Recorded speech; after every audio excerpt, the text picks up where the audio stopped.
बुलंद करने वाले, अंधेरों के दौर में रोशनी बन के हमारे समाज में आने वाले, संसद में विपक्ष की, छात्रों की, युवाओं की एक मजबूत आवाज धारा 370 से लेके ट्रिपल तलाक पे पूरे देश की जन जन की आवाज बन के राज्यसभा में मोदी सरकार को आईना दिखाने का काम करने वाला राज्यसभा सांसद, महान शिक्षाविद, हम सबके प्रेरणा स्रोत आदरणीय प्रोफेसर मनोज झा सर आ चुके हैं। आप इन सबका स्वागत करें। इस मंच के माध्यम से बताना चाहते हैं कि सर ये लड़ाई आपके विचारों से, टीवी के माध्यम से, यूट्यूब के माध्यम से जो विचार हम युवाओं तक छात्र तक आते रहा है, उन विचारों के माध्यम से हम लड़ाई करते रहते हैं। और हम आपको शुक्रिया नहीं कहेंगे, हम आपके सब छात्र हैं और आपसे प्रेरणा लेते हैं। हमारी लड़ाई आपके विचारों से मजबूत होती है और उम्मीद है कि यूं आप हमें मार्गदर्शन देते रहेंगे। प्रोफेसर मनोज झा सर का वेलकम करें। शुक्रिया। सामिया मिलियत जिंदाबाद, इनकलाब जिंदाबाद, संविधान जिंदाबाद। मेरे ठीक बाएं डिपार्टमेंट ऑफ सोशल वर्क है। मैंने अपनी जिंदगी के, अपने कैरियर की शुरुआत यहां से की थी, पढ़ाने से। मैं जो कुछ हूं उसमें इस दयारे शौक मेरा, सहरे आरज़ू मेरा, बौनी समझ और बौनी कद के लोग ये कभी समझेंगे नहीं कि जामिया मिलिया क्या चीज है। अरे हम तो पैदा ही हुए थे 2 राष्ट्र के सिद्धांत को खारिज करते हुए। मेरी पैदाइश के इतने साल बाद तुम मुझसे पूछ रहे हो तुम कौन हो, तुम्हारी नागरिकता कैसे तय हो। तो मैं 2-4 छोटी चीजें, सबसे पहले तो मैं माफी चाहूंगा कि मुझे देर हुई। जब आंदोलन यहां शुरू हुआ था तो मैं झारखंड के चुनाव में था। झारखंड ने आज एक अच्छी खबर दी है।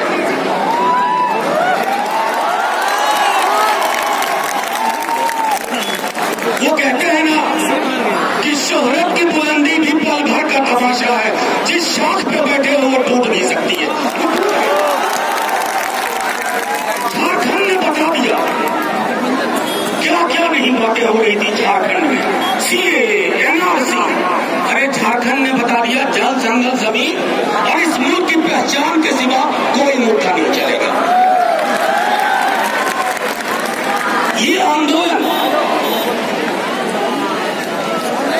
मैं तकरीबन इतने सालों से जामिया से ताल्लुक रखा है।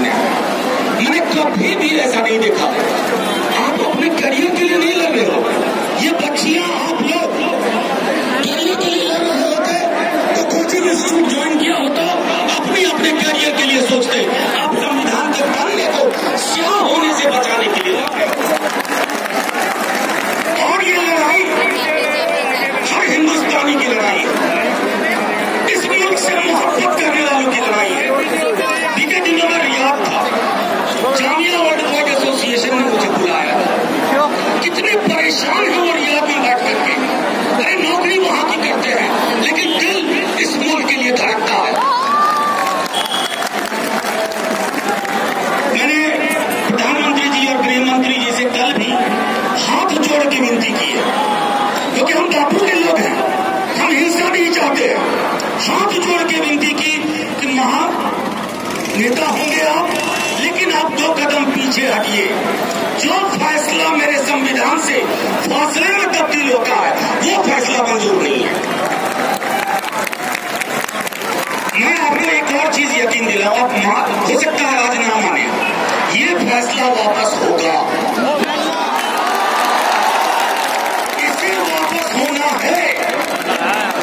ये आज हो, 3 महीने बाद हो, 6 महीने बाद हो, क्योंकि संसद की आवाज को आप बुलडोज कर सकते हो, सड़क की आवाज को बुलडोज नहीं कर सकते। आज देश के अलग अलग हिस्सों में कमाकर 4:30 पौने 5 बज रहे, ठंड है, लेकिन आप यहाँ सब बैठे हुए हैं। ये अपनी निजी लड़ाई के लिए आप यहाँ नहीं बैठे हैं। आप बैठे हुए हैं कि कल को आप अपनी आने वाली पीढ़ी को कौन सा मुल्क दे रहे हैं। मैं परेशान हूं, इसलिए नहीं कि हम मान लीजिए पार्लियामेंट के अंदर हमने कुछ बातें रखी, आपने राज्यसभा में मेजॉरिटी मैनेज कर ली, लेकिन सड़क की मेजॉरिटी मैनेज नहीं कर पाओगे। सड़क में खड़े किसी व्यक्ति को ईडी से डर नहीं लग रहा, आईटी से डर नहीं लग रहा, सीबीआई से डर नहीं लग रहा, और चूंकि इनको इन चीजों से डर नहीं लग रहा तो तुम डरा नहीं पाओगे। मैं अभी भी दोस्तों बस 2 मिनट का और वक्त लूंगा और आपसे कहूंगा एक बार, इस लड़ाई को बदनाम करने की बहुत साजिश होगी। अब किससे कहें? प्रधानमंत्री जी झारखंड में बोला है कि कपड़ों से पहचाने जा सकते हैं। शायद प्रधानमंत्री जी को दिखा नहीं होगा, इन कपड़ों के पीछे संविधान का प्रियम्बल है, प्रस्तावना है। क्योंकि संविधान में उनकी आस्था नहीं है तो उनको कपड़ों पे जो संविधान के छींच है, जो चेक है, जो जिसको कहते हैं सॉलिड कलर है, वो प्रधानमंत्री जी को नहीं दिख रहे हैं। यकीन दिलाता हूं प्रधानमंत्री जी को यह फैसला वापस लेना होगा। उसकी शुरुआत कल से हुई है। कल वो कह रहे हैं कि एनआरसी की हमने बात नहीं की, कमाल है। मैं सदन में बैठा हुआ था, ये तो अच्छा है कि झूठ के लिए कोई नोबेल पुरस्कार नहीं है। अगर झूठ के लिए नोबेल पुरस्कार होता तो 2 व्यक्तियों के बीच में टफ कंपटीशन होता और हमारा वाला जीतता, डोनाल्ड ट्रंप हार जाता। तो एक आखिरी टिप्पणी जो मैं करके बात अपनी खत्म करूंगा, इस जज्बे को बरकरार रखिए। हम ये लड़ाई जीतने जा रहे हैं। आपको लग रहा होगा कि मैं क्यों कह रहा हूं। मैंने ऐसे बहुत सारे फैसले देखे हैं जो बादशाहों को वापस लेने पड़े। इस बादशाह को भी ये फैसला वापस लेना होगा। यह फैसला मेरे मुल्क को खत्म करता है। और एक बात जो मैंने सदन में कही थी, मैं फिर से दोहराता हूं। मैंने कहा कि जब सदन में चर्चा हो रही थी तो ऊपर कोई स्वर्ग नाम की चीज होगी, वहां शोक सभा आयोजित होगी। शोक सभा में काफी लोग होंगे, बाबा साहब होंगे, नेहरू जी होंगे, सरदार पटेल होंगे, आजाद साहब होंगे और 2 विशेष आमंत्रित होंगे, जिन्ना और महात्मा गांधी, क्योंकि दोनों कॉन्स्टिट्यूएंट असेंबली डिबेट्स के हिस्सा नहीं थे उसके प्रोसेस में। तो जिन्ना उस शोक सभा के बाद आके कहेंगे, बाबू आपको इजराइल हुआ। अक्सर हम कहते हैं अपने घरों में लड़का हुआ कि लड़की हुआ, तो बापू को आकर जिन्ना कहेंगे इजराइल हुआ। गांधी जी की 150वीं जयंती वर्ष में आप कौन सा तोहफा दे रहे हैं प्रधानमंत्री जी गांधी जी को, जिस जिन्ना से को खारिज करके ये पूरे के पूरे करोड़ों लोग जिन्होंने उसको नहीं माना, इस वतन की मिट्टी को छुआ, आज उसी व्यक्ति से कह रहे हो तू उस मिट्टी का है या नहीं है। तो हम जिन्ना को जीतने नहीं देंगे। इस देश में गांधी और आजाद ही जीतेंगे, नेहरू और बाबा साहब ही जीतेंगे, और जो इन लोगों को नहीं मानते हैं उनका झारखंड होगा। बहुत जल्द। शुक्रिया दोस्तों, इस जज्बे को बरकरार रखना है।